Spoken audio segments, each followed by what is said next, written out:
Cozza Arredamenti 2C congela i prezzi per tutto il mese di aprile, soluzioni su misura e super sconti sulla merce in esposizione. Benvenuti al Meteo. Sarà un ponte del 25 aprile determinato dalla presenza di una perturbazione. Anche la giornata di sabato sarà dunque segnata dall'instabilità. Vediamo insieme il dettaglio. Sul Veneto cielo irregolarmente nuvoloso al mattino, ma con ampie schiarite in pianura e maggiori addensamenti invece sulle zone montane.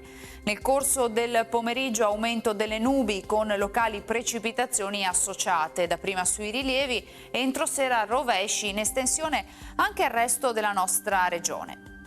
Temperature in ripresa, minime tra 7 e 11 gradi, massime comprese invece tra i 15 e i 21 gradi all'incirca.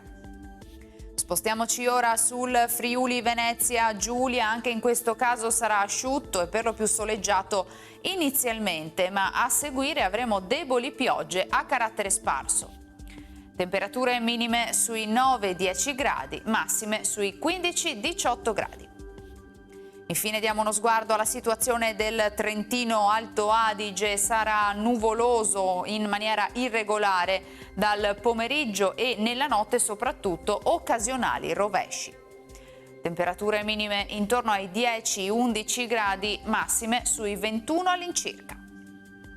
Dal Meteo di Antena 3 per ora è tutto, grazie per l'attenzione, arrivederci al prossimo aggiornamento.